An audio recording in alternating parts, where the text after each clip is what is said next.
Hi అండి, this is Durga Sriram, political analyst. కొంతమంది దుర్గా శ్రీరామ్ అనుకుంటున్నారు. దుర్గా శ్రీరామ్ కాదు, తురగా శ్రీరామ్. తురగా సార్ని తురగా శ్రీరామ్, పొలిటికల్ అనలిస్ట్. ఇంతకుముందు నేను అనేక సందర్భాల్లో పవన్ కళ్యాణ్ గారిని ఆయన చేస్తున్న మంచి పనులు పొగుడుతూ చాలా వీడియోలు చేయడం జరిగింది. మంచి పనులు చేస్తున్నారు కాబట్టి. At the same time seize the ship అన్నప్పుడు ఇది మన పరిధిలోకి వస్తుందా రాదా అని చూడకుండా సీజ్ ద షిప్ అంటాం ఎంతవరకు కరెక్ట్? పొలిటికల్గా పవన్ కళ్యాణ్ గారికి కొంత అవగాహన రాహిత్యం దీనివల్ల బయటపడింది పొలిటికల్గా అని నేను మాట్లాడినప్పుడు కొంతమంది మూర్ఖపు అభిమానులు ఉంటారు కదా. పవన్ కళ్యాణ్ గారు చాలామంది మంచి అభిమానులు ఉన్నారు, కొంతమంది మూర్ఖపు అభిమానులు కూడా ఉంటారు. వాళ్ళు ఇక ఏదో నోటికి వచ్చినట్లా మాట్లాడారు అప్పుడు నన్ను విమర్శిస్తూ. నువ్వు చెప్పేంతటి వాడివా, నీకే తెలుసు అనుకుంటున్నావా, పవన్ కళ్యాణ్ విమర్శిస్తావా?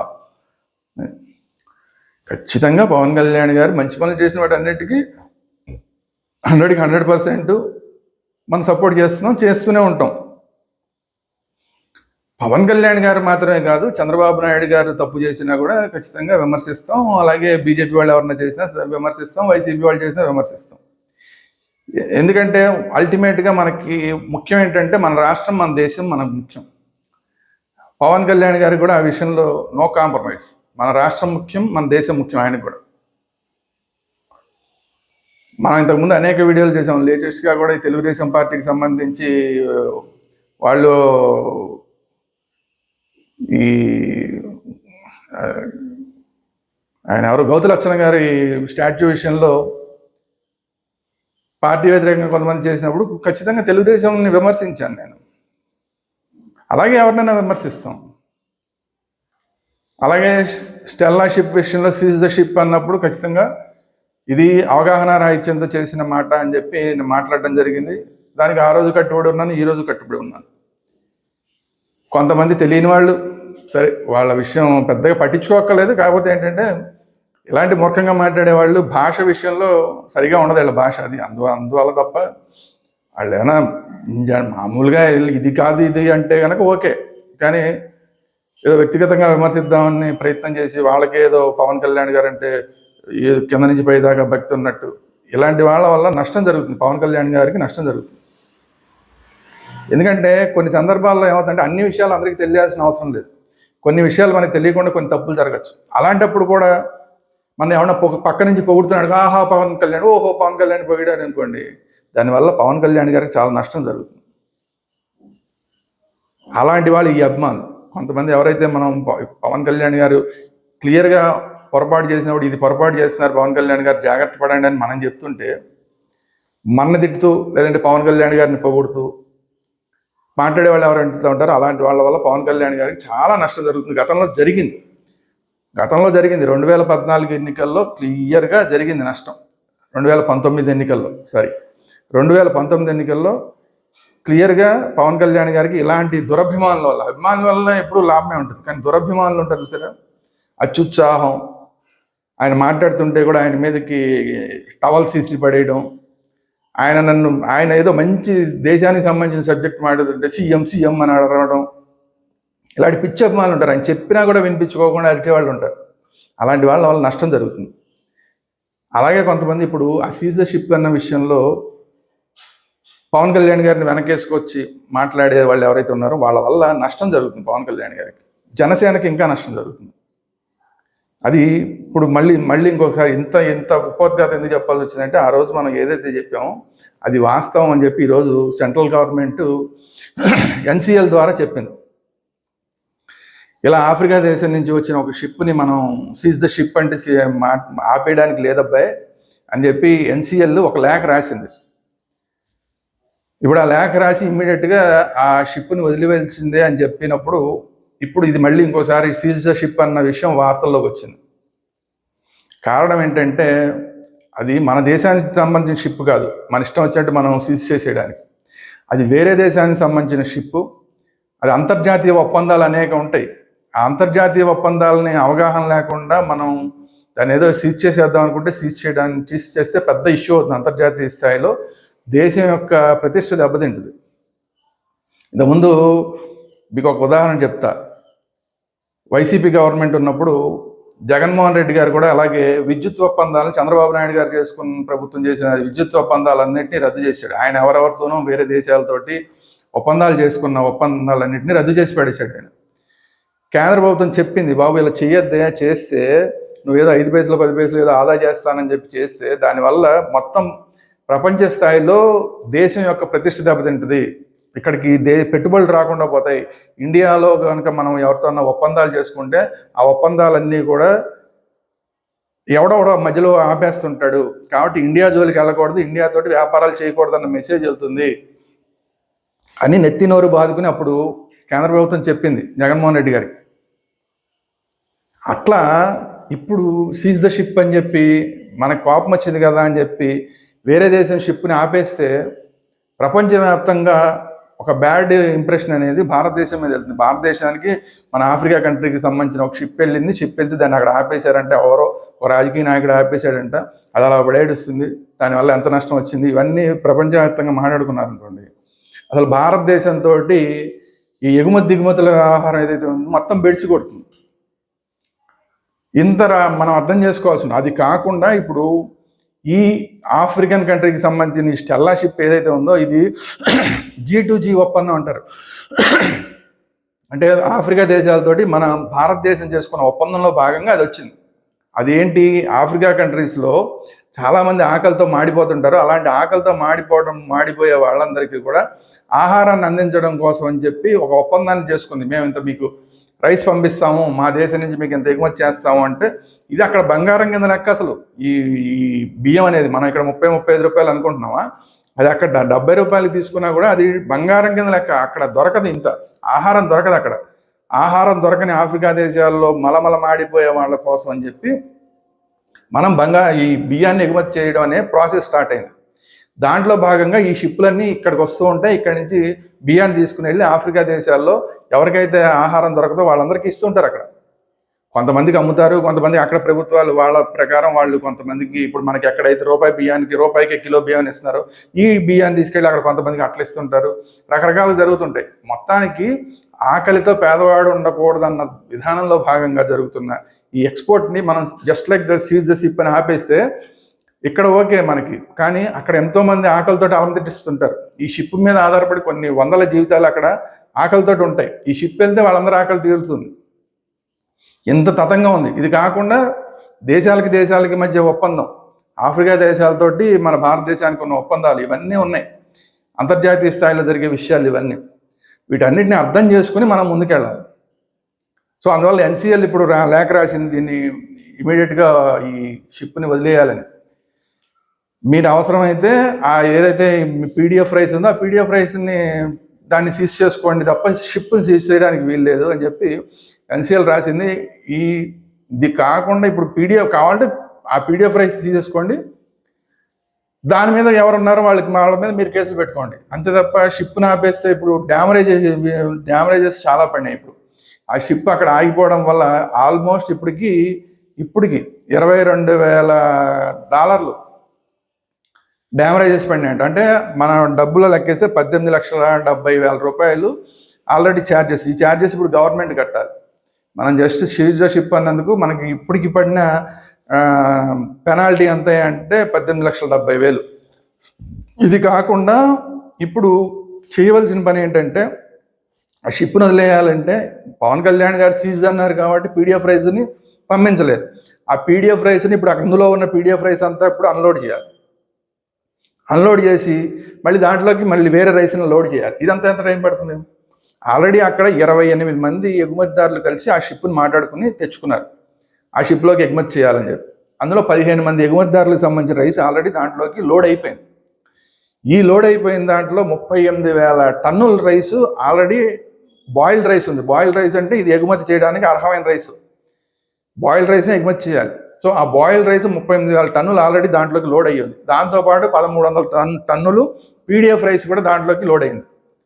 అంటే ఫస్ట్ కలెక్టర్ గారు వెళ్ళి, కాకినాడ కలెక్టర్ వెళ్ళి అక్కడ దాడి చేసినప్పుడు అప్పుడు ఒక 680 టన్నులు తర్వాత మళ్ళీ రెండోసారి పవన్ కళ్యాణ్ గారు వెళ్ళినప్పుడు మళ్ళీ ఇంకోసారి వెళ్తే అక్కడ ఇంకొక 680 టన్నులు, మొత్తం సుమారుగా ఒక 1300 టన్నులు పీడిఎఫ్ రైస్ దొరికింది, దాన్ని సీజ్ చేశారు.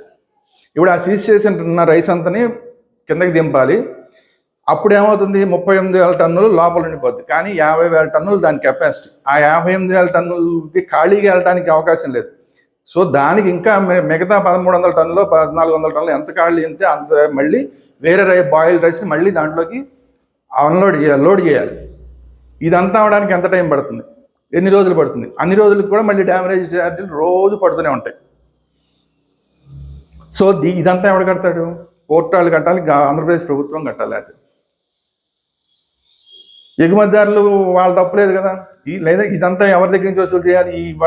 ఎవరైతే ఈ పీడిఎఫ్ రైస్ పంపించారో వాళ్ళ దగ్గర నుంచి పోనీ వసూలు చేయాలి. వసూలు చేయగలుగుతారా? ఎందుకంటే ఇప్పుడు ఆల్రెడీ ఎప్పుడైతే సీజ్ ద షిప్ అని పవన్ కళ్యాణ్ గారు అన్నారో, ఆ ఎగుమతిదారులందరూ కలిసి అడ్మిరాలిటీ కోర్టుకు వెళ్ళారు. ఇలా షిప్ని సీజ్ చేయడం ఏంటి, దీనివల్ల డ్యామరేజెస్ పడిపోతున్నాయి, కోట్లలో డ్యామరేజెస్ పడిపోతున్నాయి, విదేశాలతోటి అంతా ఇబ్బందులు వచ్చేస్తున్నాయి, దిగుమతుల వ్యవహారాల్లో ఇబ్బందులు వచ్చేస్తున్నాయి అని చెప్పి అడ్మిరాలిటీ కోర్టుకు వెళ్ళడం జరిగింది వాళ్ళు. ఇప్పుడు ఆ కోర్టు కూడా మళ్ళీ సీరియస్ అయిందంటే మళ్ళీ అదొక ఇష్యూ అవుతుంది. సో ఇంత తతంగా ఉంది.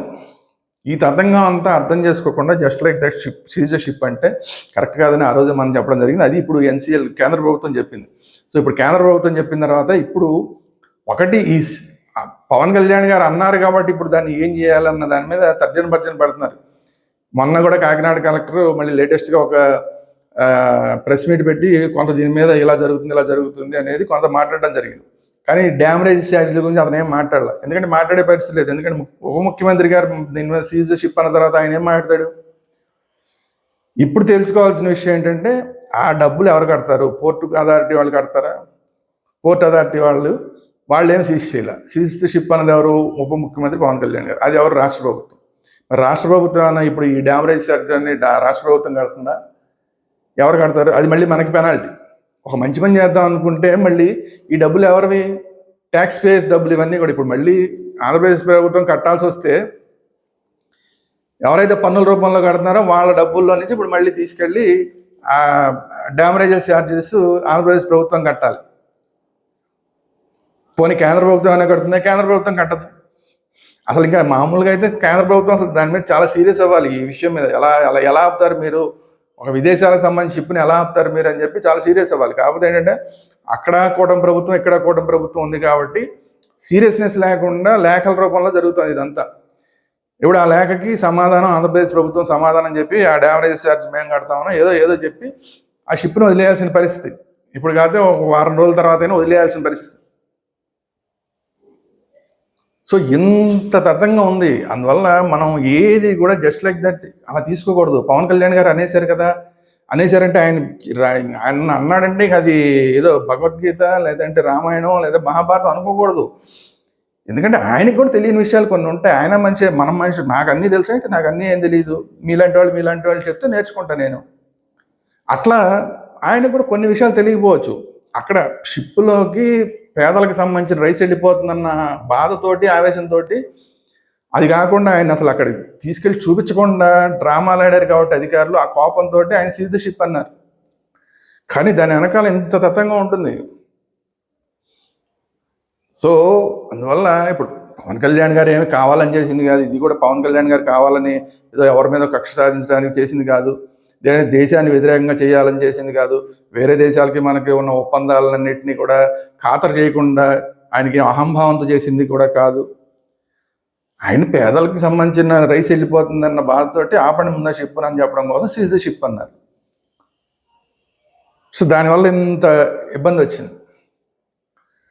సో దయచేసి అందరూ అర్థం చేసుకోండి. పవన్ కళ్యాణ్ గారికి మీద ఎవరికి వ్యతిరేకత ఉండదు. ఆయన రైట్ చేస్తే రైట్ అనే చెప్తాం. ఇలాంటి పొరపాటు చేసినప్పుడు పొరపాటు అండి ఇది సరిదిద్దుకోండి అని చెప్తాం. సో ఇది పరిస్థితి, ఈ రోజున్న పరిస్థితి అయితే ఇది. మరి ఆంధ్రప్రదేశ్ ప్రభుత్వం ఏ విధంగా దీని మీద ఎన్సీఎల్ లేఖ మీద ఏ విధంగా స్పందిస్తుంది, అలాగే పోర్టు అధికారులు ఏ విధంగా స్పందిస్తారు, కలెక్టర్ గారు ఏ విధంగా రాబోయే రోజుల్లో దీన్ని సమర్థించుకుంటారు, ఎప్పుడు ఈ షిప్ని పంపిస్తారు, ఈ పంపించే లోపు ఎంత డ్యామరేజ్ ఛార్జెస్ పడతాయి అనేది ఇప్పుడు క్వశ్చన్ మార్కు. దానికి తగ్గట్టు ఇప్పుడు ఈ 1300 టన్నులు ఏదైతే ఉందో అసలు ముందు దాంట్లోంచి మళ్ళీ అన్లోడ్ చేస్తారా చేయరా, లోపల ఉన్నది లోపల అలాగే పంపించేస్తారా అనేది ఒక క్వశ్చన్ మార్క్. ఇదంతా పక్కన పెడితే అసలు ఈ 1300 టన్నులు ఏదైతే ఉందో వీళ్ళ మీద చర్యలు ఏం తీసుకుంటారు, ఇదన్నిటికన్నా పెద్ద ఇంపార్టెంట్. సరే లోపలికి వెళ్ళిపోయింది కాబట్టి దాన్ని సీజ్ ద షిప్ అన్నారు, కానీ అసలు ప్రభుత్వం ఆంధ్రప్రదేశ్ ప్రభుత్వం చేయవలసిన పని ఏంటంటే అసలు ఆ పోర్టు లోపలికే రాకుండా చేయాల్సిన పని ప్రభుత్వానికి, పోలీసులది. ఆ పనిలో ఫెయిల్ అయింది ఆంధ్రప్రదేశ్ ప్రభుత్వం. అంటే పవన్ కళ్యాణ్ గారు కాదు, పోలీసులు, వ్యవస్థలు, కలెక్టర్లు, ఈ కింద పనిచేసి చెక్ పోస్టుల దగ్గర వీళ్ళందరూ కుమ్మక్కైపోయి జరిగిన పని. దాన్ని ఆపడం కోసం ఇప్పుడు పవన్ కళ్యాణ్ గారు సీజ్ ద షిప్ అనేసరికి మొత్తం ఈ వ్యవహారం అంతా బయటకు వచ్చింది.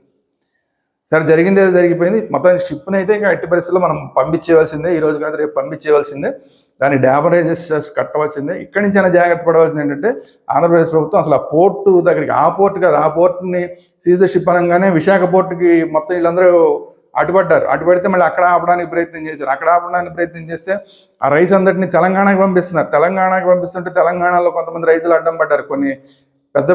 కొన్ని పెద్ద క్యాన్వాయిలు అనే ఈ పీడిఎఫ్ రైస్ ఇవన్నీ కూడా లారీలు వెళ్తుంటే తెలంగాణ రైతులు అడ్డం పడ్డారు అక్కడ. అంటే ఏం జరుగుతుంది, ఈ స్మగ్లర్లు ఎవరైతే ఉన్నారో ఒక పోర్టు కాకపోతే ఇంకో పోర్టు కాకపోతే ఇంకో పోర్టు నుంచి పంపించడానికి కూడా సిద్ధంగా ఉన్నారు. ఆంధ్రప్రదేశ్ ప్రభుత్వం నుంచి కాకపోతే కనుక ఏ బాంబే పోర్టు నుంచో లేదా చెన్నై పోర్టు నుంచో పంపించడానికి కూడా వీళ్ళందరూ సిద్ధంగా ఉన్నారు. అందువల్ల ఏంటంటే ఆంధ్రప్రదేశ్ ప్రభుత్వం చేయవలసిన పని ఆంధ్రప్రదేశ్లో ఉన్న చెక్ పోస్టులు అన్నింటినీ కూడా చాలా సీరియస్గా పనిచేసేలా చేసి కాకినాడ పోర్టుకి కానీ ఏ పోర్టుకి కానీ పోర్టుల్లోకి ఈ పీడిఎఫ్ రైస్ వెళ్లకుండా ఆపగలగాలి. లేదంటే రాష్ట్రాన్ని దాటి బయటకు వెళ్లకుండా పీడిఎఫ్ రైస్ని ఆపగలిగితే సక్సెస్ అవుతారు తప్ప ఏదో ఒక షిప్ని ఆపినంత మాత్రాన లేదంటే ఒక లారీని ఆపినంత మాత్రాన ఇది ఆగే వ్యవహారం కాదు.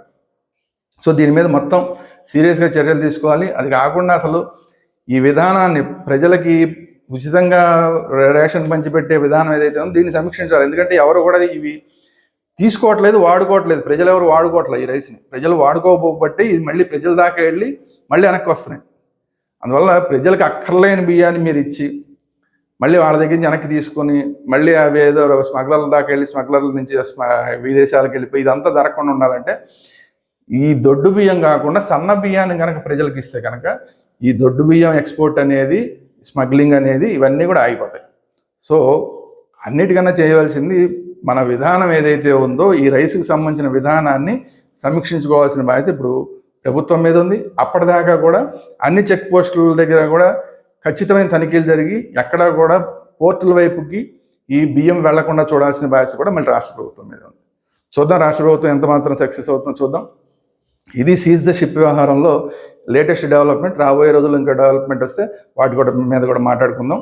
ఇది ఈరోజు వీడియో. ఈ వీడియో కనుక మీకు నచ్చినట్టు లైక్ చేయండి, కామెంట్ చేయండి, సరైన కామెంట్లు చేయండి. లేదంటే మీరేదో పిచ్చి కామెంట్లు ఒకళ్ళిద్దరు పిచ్చి కామెంట్లు చేసినంత మాత్రం పట్టించుకునేది లేదు. అనవసరంగా మీ నోటిదోలు తీరుతుందేమో తప్ప అంతకుమించి ఉపయోగం లేదు.